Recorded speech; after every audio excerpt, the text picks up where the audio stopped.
आपके साथ में हूं लक्ष्मी उपाध्याय। शाम के 8 बज चुके हैं और वक्त हो चुका है आज की सबसे बड़ी बहस यानी न्यूज एंड व्यूज का। हिंदुस्तान में दिल्ली की सल्तनत जीतने की जंग चल रही है। दिल्ली की गद्दी पाने के लिए नेता जनता पर वादों की बारिश कर रहे हैं। बीजेपी अभी अपने घोषणा पत्र में जनता के मन को उतार रही थी कि कांग्रेस ने जन की आवाज को अपने घोषणा पत्र पर लिख दिया और सियासत ने वोट की खातिर खजाने का मुंह खोल दिया। कहा जाता है कि काम से पहले नाम नहीं तो राजनीति किस काम की। सियासत के मैनिफेस्टो का यही आलम है। लेकिन उठते सवाल कहते हैं कि क्या राहुल का घोषणा पत्र मोदी के विजय प्लान को काट पाएगा? इसी पर होगी चर्चा। उससे पहले रिपोर्ट।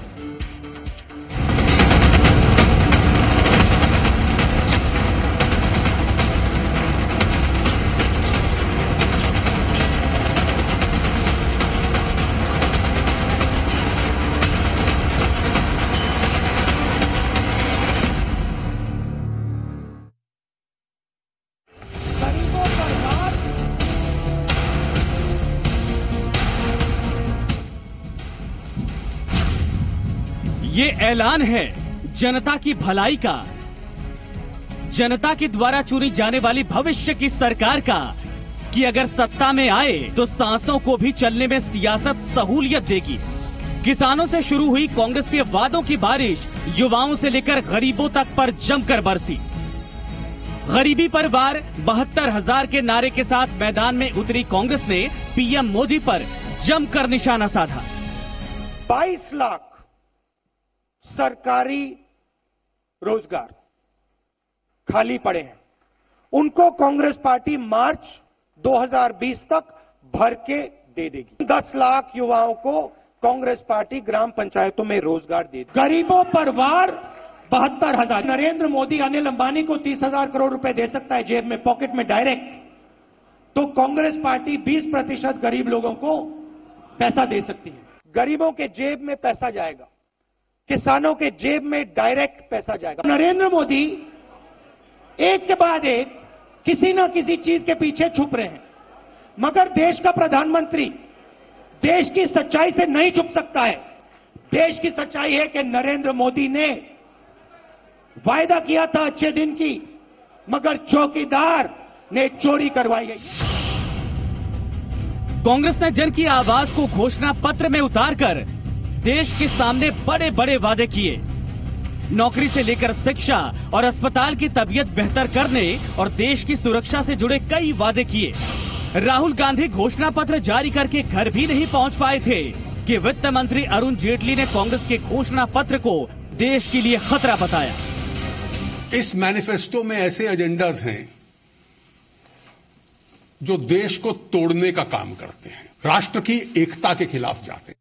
मैनिफेस्टो में यह कहा गया कि जब वो वायदा करते हैं उसको निभाते हैं, लेकिन जानकारियों के अभाव में जो वायदे किए जाते हैं और ऐसे वायदे जो किए जाते हैं जिनको कभी लागू नहीं किया जा सकता, जो अपने आप में खतरनाक हैं। जब से उनका आज का नेतृत्व जिहादी और माओवादियों के चंगुल में गया है, वो क्या क्या चीज कहते हैं। इंडियन पीनल कोड से सेक्शन 124 कैपिटल ए सेडिशन हटा दिया जाएगा। देशद्रोह करना अब अपराध नहीं होगा। जो पार्टी इस तरह का घोषणा करती है वो इस देश के एक भी वोट की हकदार नहीं। दिल्ली की गद्दी पर राज करने के लिए कांग्रेस ने जनता से जमकर वादे कर दिए तो पीएम मोदी ने सल्तनत बरकरार रखने के लिए प्लान बना लिया है। ऐसे में बड़ा सवाल कि क्या बेरोजगार नौजवान और परेशान किसान कांग्रेस का हाथ थामेगा या फिर मोदी लहर में कांग्रेस का हाथ देश की जनता से छूट जाएगा। ब्यूरो रिपोर्ट, जी मीडिया।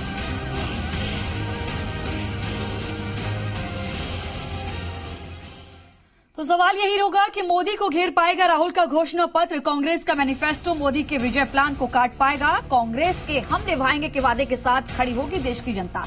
ऐसे तमाम बड़े सवाल होंगे। खास मेहमान इस वक्त हमारे साथ जुड़े हुए, सबका परिचय आपसे कराते हैं। उसके बाद एक बड़ी डिबेट को आगे बढ़ाएंगे, जानने की कोशिश करेंगे कि क्या दिल्ली के सिंहासन तक पहुंचाने के लिए राहुल गांधी ने जो मैनिफेस्टो जारी किया है वो काफी होगा या फिर मेहनत अभी बाकी है। सुशील आसोफा जी कांग्रेस नेता हमारे साथ जुड़े हुए हैं, डॉक्टर अलका गुर्जर भारतीय जनता पार्टी से हैं, वीरेंद्र चौधरी किसान नेता हैं, महेश शर्मा जी वरिष्ठ पत्रकार हमारे साथ जुड़े हैं। बहुत स्वागत आप सभी का डिबेट में शामिल होने के लिए। अलका गुर्जर जी, दिल्ली की गद्दी पर राज करने के लिए कांग्रेस ने जमकर वादे कर दिए हैं, लेकिन सवाल ये है कि अब आपकी बारी है अपनी सल्तनत को बचाने के लिए, क्या कुछ प्लान रहेगा आपका?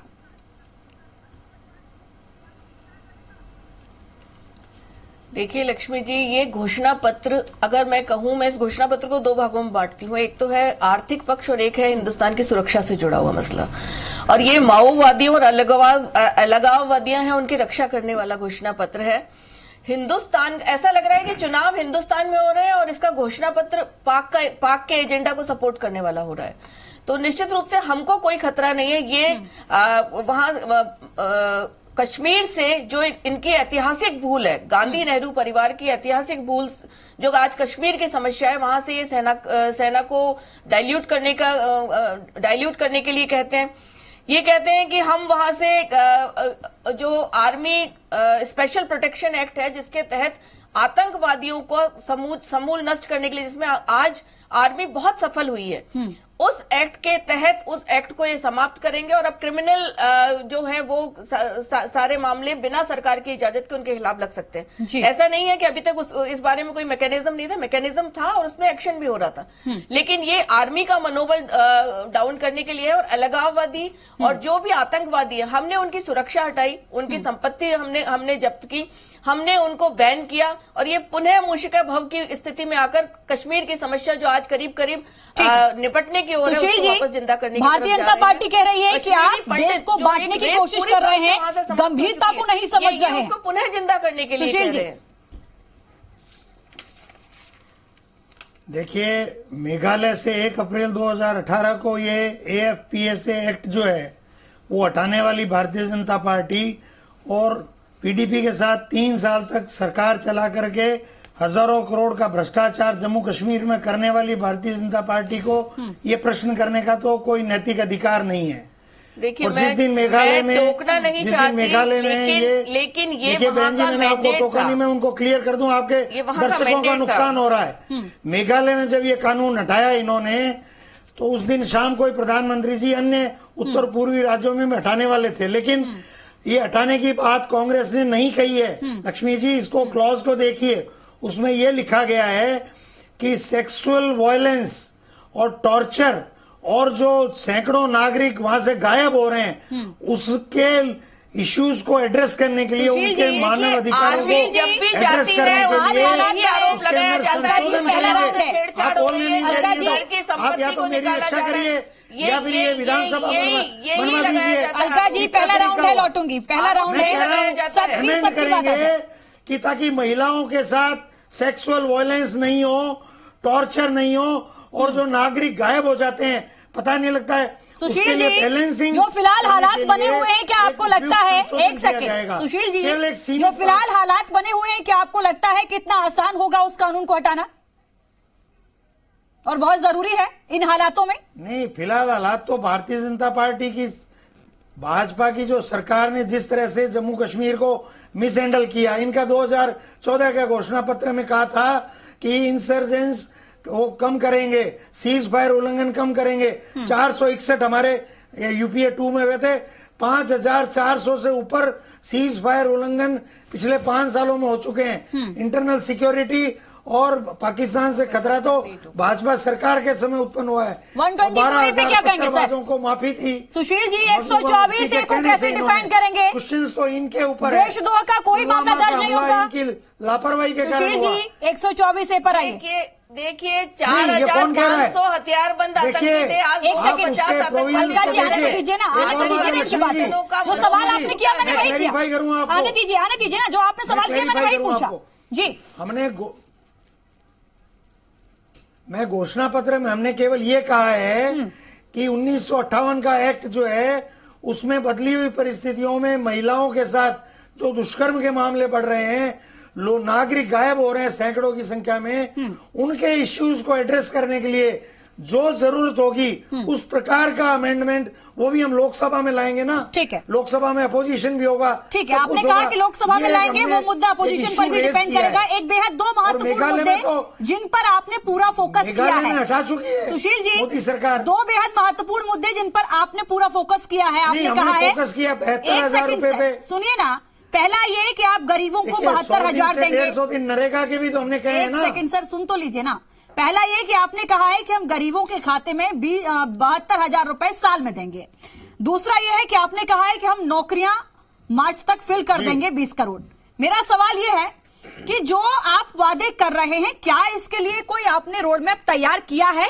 कैसे वो आप परिवारों को तय करेंगे कि ये इस श्रेणी में आते हैं या नहीं आते हैं? क्या कोई ऐसा प्लान बनाया है आपने, या फिर सिर्फ वादों की झुंझुना आपने लटका दिया है जनता के हाथ में कि नहीं, चुनावी मौसम में बेहद जरूरी हो जाता है कि ऐसे में वादों का झुंझुना इनको पका दिया जाए, जिससे कि बेहद महत्वपूर्ण हो जाए जनता का आकर्षण हमारी तरफ? देखिए, इसमें मैं छोटी छोटी 3 बात कहूंगा। ये परिस्थिति उत्पन्न क्यों हुई? क्योंकि पिछले 5 साल में 1% अमीर 73% नेशनल इनकम को खींच के लेके चले गए, तो इसलिए नेशनल इनकम का बंटवारा सही होना जरूरी है। दूसरी बात ये कि वो जो 1% अमीर है उनकी इनकम को डाइवर्सिफाई इसी माध्यम से किया जाएगा। तीसरी बात, वित्त मंत्री अरुण जेटली ने 2016-17 के आर्थिक जो सर्वे था उसके अंदर उन्होंने डिक्लेयर किया था कि जब देश आजाद हुआ उस समय 70% गरीबी थी और अब 2016-17 में 22% गरीबी रह गई है। उस 22% गरीबी पर वार करने के लिए ये 72,000 हैं और बचा हुआ काम मनरेगा के 100 दिन को 150 दिन कर देंगे और 22 लाख नौकरियों का तो बजट में प्रावधान होते हुए अधिकतर राज्यों में भाजपा की सरकारें थी, 3-5 राज्यों में हमारी अब आई हैं और केंद्र में भाजपा सरकारें थी, उन्होंने वो नौकरियां भरी नहीं। उन पदों को हम 31 मार्च 2020 तक भरेंगे। वीरेंद्र चौधरी, 10 लाख क्या आपको लगता है कि जो कांग्रेस इस बात का दावा कर रही है कि हमने किसानों को मुद्दा बनाया है, क्या ये मैनिफेस्टो वाकई आपको लगता है कि आपकी जो समस्याएं हैं उनका निराकरण करने के लिए काफी है? नहीं जी, क्या है कि काट की हड्डी एक बार चढ़ती है, जो इन्होंने पहले चढ़ा चुके हैं। दोबारा किसान इतना भोला है, वो बेवकूफ नहीं है। एक बार भोलेपन में इन्होंने दे दिया वोट, अब वो बिल्कुल कतई इससे समर्थन में नहीं है, क्योंकि इन्होंने संपूर्ण किसानों का कर्जा माफ करने के लिए कहा था। फिर बाद में इनकी सरकार 11 दिसंबर को इसने घोषणा कर दी कि साहब 2 लाख रुपया आंकड़े कहां से लाए? और 3 बैंकों का जो है सहकारी बैंक है, मुझे अवसर दीजिएगा, मैं 2 लाख का बता दूंगा। क्षेत्रीय बैंक है, किसानों को बता दो कि 99 लाख करोड़, टेप मत लगाइएगा किसान की आवाज पर, 99,000 करोड़ किसानों पर ऋण है। जी सर, कंटिन्यू करिए। किसान इससे बिल्कुल सहमत नहीं है। हाँ, 99,000 करोड़ किसानों पर ऋण है, जिसका 9% यानी 18,000 करोड़ रुपया करीब माफ किया है, वो भी सहकारी बैंक का। क्षेत्रीय बैंक और राष्ट्रीय बैंक का अभी तक कोई वो नहीं है। किसानों का वो भी क्या है कि सहकारी बैंक का जो पहली सरकार एक किसान का 50,000 रुपया ऋण माफ कर चुकी है। एक सहकारी बैंक 50 से ज्यादा ऋण देती नहीं है किसान को, उसकी ब्याज मिलाकर के 60 या 65,000 रुपया हुआ होगा। 50 पहले माफ कर दिए, पहली सरकार ने बच्चा कुचा ये सरकार अपनी वो ले रही है। बलवंत साहब आप वही कह रहे हैं कि पहले रोड मैप दिखाइए तो सही, क्या आखिर आप क्या करेंगे? विधानसभा चुनाव की तरह ऐसा ना हो कि इस बार भी किसान ठगा जाए। आपने कहा किसानों का कर्ज माफ होगा, लेकिन जब आपकी सरकार बनी उसके बाद आपने पैमाने तय किए। किसानों पहले जो महेश शर्मा जी, किसानों का जो छलावा पहला कर चुकी है। ठीक है सर, आपकी बात में समझ किसान नहीं आएंगे। ठीक है सर, इसका जवाब लूंगी। महेश शर्मा जी, जिस तरीके से कांग्रेस ने नौजवान और किसान पर फोकस किया है, क्या आपको लगता है कि नौजवान और किसान सहारा देगा इस बार?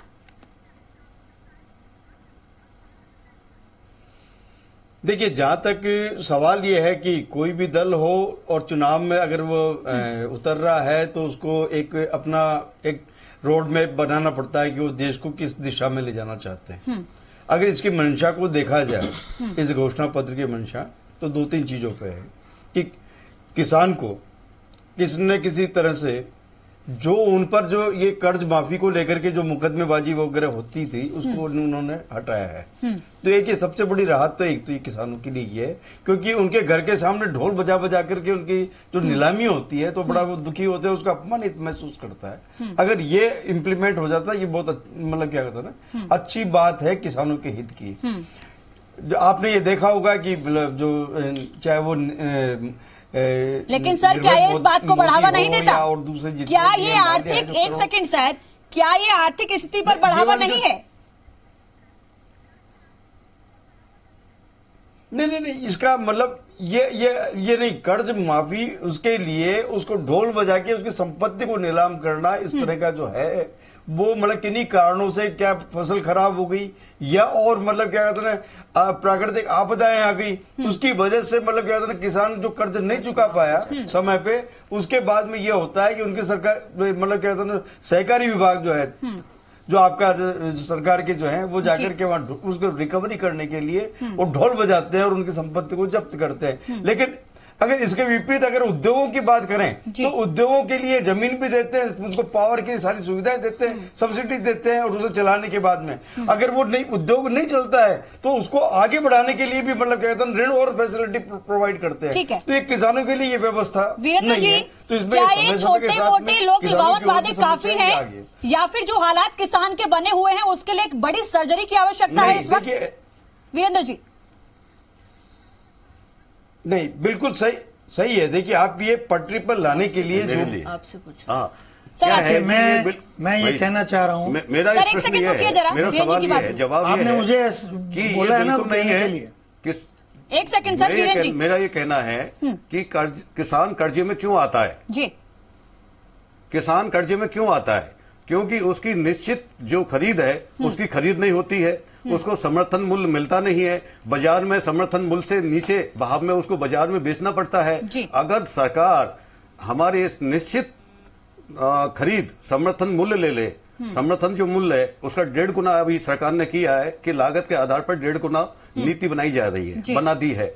अगर किसान को जैसे चना है, सरसों है, मूंगफली है, मूंग है, कोई सा भी हो, समर्थन मूल्य पे अगर आपका कहना यह है कि लोक लुभावन वादे मत करिए, आप ऐसी कोई योजनाएं लाइए जिससे किसान को डायरेक्ट बेनिफिट हो। ठीक है ना सुशील जी? एक दौर वो था मैं 50% का ये कहना है मैडम। जी देखिए आप कंप्लीट करिए सर, कंप्लीट करिए फिर आगे बढ़िए। बात सुझाई है कि एक मिनट सुशील जी आ रही हूँ सर, कंप्लीट करिए फिर आगे बढ़ती हूँ। अगर किसान का समर्थन मूल्य एक एकड़ में चना या सरसों 3-4 कुंटल होता है, 3-4 कुंटल का 2000 का भाव का फर्क आ रहा है, भावांतर बाजार में जो बिक रहा है सरसों वो 3000 और 3.5 के बीच कुंटल बिक रही है, जबकि उसकी समर्थन मूल्य है 4200, चना है 4600, सरकार को डायरेक्ट बेनिफिट देना चाहिए। सुशील जी भावांतर है, 50वें दशक की मैं बात करूं तो ये वही कृषि क्षेत्र है, निश्चित खरीद कर ले। ठीक है सर, ये वही कृषि क्षेत्र है जिसका जीडीपी में 50% हिस्सेदारी हुआ करती थी और आज वो नौबत आ गई है कि 14% हिस्सेदारी रह गई है किसानों की जीडीपी में। जिम्मेदार कौन है इसके लिए? क्या 5 साल की मोदी सरकार या फिर इतने साल की कांग्रेस? दोनों का ही यहां पर आप फॉर्मूला बता दीजिए मुझे। देखिए मैं आपकी बात का जवाब देने से पहले वीरेंद्र जी की 2-3 बातें क्लियर करना चाहता हूं आपकी आज्ञा से। एक तो इन्होंने बड़ा अच्छा सुझाव दिया कि किसान की 100% फसल जो है वो एमएसपी पे खरीद होनी चाहिए, लेकिन एमएसपी पे खरीद का पूरा रेगुलेशन केंद्र सरकार का होता है और वो वर्तमान में केंद्र सरकार 25% पे अडिग है। 25% की मेरा सवाल ये है कि 50 के दशक में मैं आ रहा हूँ आपके जवाब जिस किसान की से जुड़ा हुआ है ये प्रश्न, जीडीपी में हिस्सेदारी हुआ करती थी, भागीदारी हुआ करती थी, आज 14% क्यों रह गई? इसका जिम्मेदार कौन है? मैं उसी पे मैं आ रहा हूँ आपके, मैं उसी पे मैं आ रहा हूँ आपकी बात पे कि जब तक उसकी न्यूनतम समर्थन मूल्य पे 100% का जैसा वीरेंद्र जी भाजपा सरकार से एक्सपेक्ट करते हैं, लेकिन उन्होंने आदेश 25% के निकाल रखे हैं। किसी की 100 कुंटल चना हो रहा है तो 25 कुंटल चना ही एमएसपी पे खरीद होती है। लेकिन आप याद करिए मोदी सरकार के आने से पहले एमएसपी पे खरीद की जो मारी का जो माहौल है वो ऐसा कभी नहीं हुआ, क्योंकि मंडी की जो कीमतें थी, मंडी की जो कीमतें थी वो एमएसपी के अनुकूल हुआ करती थी। और दूसरी बात जो 2 लाख रुपए का क्लेरिफिकेशन आप चाह रही थी अपनी पिछले प्रश्न में मेरे से और वीरेंद्र जी कह रहे थे, वो ये है कि सीलिंग लिमिट कितनी है किसान की? 45 बीघा जमीन को रेगुलेट करने के लिए एक फसल चक्र में एक साल में 2 फसल होती है। ठीक है। एक फसल चक्र में अगर एमएसपी से कम नहीं बिके तो 2 लाख रुपए के लिए सफिशिएंट होते हैं। इसलिए हमने 2 लाख रुपए जो आप 72,000 का वादा कर रहे हैं, तीसरी बात, कोऑपरेटिव के अंदर 2 लाख रुपए के 2 लाख लोन है, 1.5 लाख रुपए के 4 लाख लोन है और 1 लाख रुपए के 6 लाख लोन है। ये रोड मैप बनाया है, हम ऐसे अपनी योजनाओं को धरातल पर ले जाएंगे, जैसा कि अभी आप बता रहे हैं। चुनाव और सरकार बनने के बाद पहले बताकर चलो। आपको घोषणा पत्र में जो लिखा है, जो घोषणा पत्र में लिखा है, बता रहा हूँ आपको। ठीक है, घोषणा पत्र में 2 बड़ी बातें लिखी है मेरे पास। क्या लगता है आपको ये लिखा है, नौजवान पर आना पड़ेगा? जल्दी से कर रहा हूँ। रेलवे का जो बजट जैसे होता था वैसे किसान का बजट अलग से होगा। एक ऋण माफी से ऋण मुक्ति, ये मिशन होगा हमारा। किसान का अलग बजट होगा, अभी ये कश्मीर के बारे में कह रहे थे कि वहाँ पर हम कश्मीर के बारे में जैसे अभी ये कह रहे थे कि महिलाएं सुरक्षित नहीं है, ये कानून को रिव्यू करने की बात कर रहे हैं। उसके अंदर जमानत हर केस में होगी। मतलब महिलाओं के साथ अत्याचार होंगे, उसमें जमानत हो जाएगी। भटक रही है मैडम, सवाल का जवाब नहीं है क्या? मैंने सिर्फ इतना कहा कि क्या आपको लगता है कि नहीं रियल मुद्दे पर कांग्रेस आपका राष्ट्र नहीं है? एक मिनट में आप कानून को रिव्यू करेंगे और जमानत हर केस में जमानत होगी। अलका जी, मेरा सवाल नौजवान और किसान से जुड़ा हुआ था। क्या आपको वापस आना पड़ेगा इस मुद्दे पर? आपको लगता है या राष्ट्रवाद काफी रहेगा? अदरवाइज जमानत फ्री, आप तो जमानत दे रहे हैं सबको, आप सुनने को तैयार नहीं है मैडम। अब महिला स्वयं है। अलका जी, एक सेकंड, नागरिक है। अलका जी, सवाल तो लीजिए मेरा सीधा सवाल ये था, कांग्रेस क्या कर रही है ये मत देखिए, आपको क्या करना है ये भी तो देखिए ना। जनता आपसे भी पूछेगी कि आप क्या कुछ ला रहे हैं। क्या आपको लगता है कि नहीं रियल मुद्दे पर कांग्रेस है तो रहने देते हैं, हमारा राष्ट्रवाद का मुद्दा ही काफी रहेगा सत्ता तक पहुंचाने के लिए? या फिर आपको लगता है कि नहीं अब किसान नौजवान पर भी हमको भी आना पड़ेगा, इनकी भी फिक्र होनी चाहिए? देखिए लक्ष्मी जी, राष्ट्रवाद एक सतत मुद्दा है। हर मैं भी राष्ट्रवादी हूँ, यहाँ पर सब लोग राष्ट्रवादी। देखिए, मैंने आपकी सारी बातें सुनी। राष्ट्रवाद एक शाश्वत मुद्दा है और आज देश को सक्षम नेतृत्व की आवश्यकता है जो कड़े फैसले भी ले सके। लेकिन युवा, महिला, किसान सब हमारी जरूरत है। हमने पिछला चुनाव आवश्यकता पूर्ति करने में निकाला, अब बड़ी आशा के साथ उस सक्षम नेतृत्व को, उन मोदी जी को जिन्होंने देश का गौरव बढ़ाया विश्व फ्रेटर्निटी के सामने, आज 11वीं अर्थव्यवस्था से 5वीं अर्थव्यवस्था हमारी हुई है। ये न्याय की बात कर रहे हैं। न्याय के बारे में भी मैं कहना चाहूंगी कि इन्होंने आज इनके राष्ट्रीय अध्यक्ष कह रहे थे, क्या आपको नहीं लगता कि अगर कांग्रेस किसानों के लिए अलग से बजट लेकर आ रही है तो किसानों के लिए महत्वपूर्ण हो सकता है? स्वास्थ्य को देंगे, 210 लाख करोड़ की जीडीपी है, आप 18 लाख इसमें दे देंगे तो कहाँ पेंशन देंगे, कहाँ 22 लाख करोड़ है, 22 लाख करोड़ तनखा का जीडीपी 210 लाख करोड़ है। आप थोड़ा सा पढ़ लीजिए, मैं पढ़ के जाती हूँ। 11 लाख करोड़ दे रहे हैं, जीडीपी तो 225 लाख करोड़ है। 27 लाख करोड़ का हमारा बजट है, उसमें राज्यों का ब्याज, डीबीटी, वेलफेयर सारा देने के बाद आपकी ये जो स्कीम है 3.6 लाख करोड़ से 30% है। 30% पैसा आप कहाँ से लाएंगे? शर्मा जी, जवाब चाहूंगी कि आपको लगता है कि सिर्फ वादे किए जा रहे हैं, कोई रोड मैप तैयार नहीं किया है पार्टियों ने? राजीव जी और इंदिरा जी ने किया था। शर्मा जी, 8% और 7th फाइनेंस कमीशन में 8.2% हो गई। IMF के सामने आपको झोला फैलाना पड़ा था। आप अर्थव्यवस्था अलका जी, समय बहुत कम है, प्लीज माफी चाहूंगी आपसे। आप इस देश को बर्बाद करने पे तुले में सिर्फ तुष्टीकरण करके। अलका जी, सवाल का जवाब नहीं दिया, बहुत घूम रहे हैं, प्लीज समय बर्बाद मत करिए। एक सेकंड, महेश शर्मा जी, क्या था आपका? सर, मेरा सवाल ये है कि दोनों ही पार्टियों को आपने सुन लिया, क्या आपको लगता है कि वादे करने से पहले कोई रोड मैप पार्टियां तैयार कर रही हैं या फिर सिर्फ सत्ता तक पहुंचने के लिए वादों की बौछार की जा रही है जनता के लिए? देखिए, ये हमेशा यही होता है कि जो चुनाव घोषणा पत्र के हिसाब से जो राजनीतिक दल मैदान में उतरते हैं तो उसमें से आधे से अधिक जो घोषणाएं हैं वो तो पूरी नहीं हो पाती है। सर, वो कहीं ना कहीं सिर्फ जुमले साबित होती हैं। एक बेहद महत्वपूर्ण सवाल जो हमने दर्शकों से पूछा है, सर समय बहुत कम है, माफी चाहूंगी, पूरी बात मैं आपकी नहीं ले पा रही हूँ। पीएम के मोदी के विजय प्लान को क्या तोड़ पाएगा राहुल गांधी का घोषणा पत्र? 67% लोगों का मानना है कि निश्चित तौर पर इस बार का जो कांग्रेस का मैनिफेस्टो है वो बेहद ही मजबूत नजर आ रहा है। 33% लोग मानते हैं कि ऐसा नहीं होगा। बहुत शुक्रिया आपका मेरे साथ शामिल होने के लिए, अपनी प्रतिक्रियाएं रखने के लिए। तो निश्चित तौर पर राहुल गांधी ने घोषणा पत्र जारी किया है और यह भी कहा है कि हम निभाएंगे, ये टैगलाइन दी गई है। अब देखना होगा कि इसका तोड़ भारतीय जनता पार्टी अपने मैनिफेस्टो में किस तरीके से निकालती है। आज के लिए इतना ही, नमस्कार।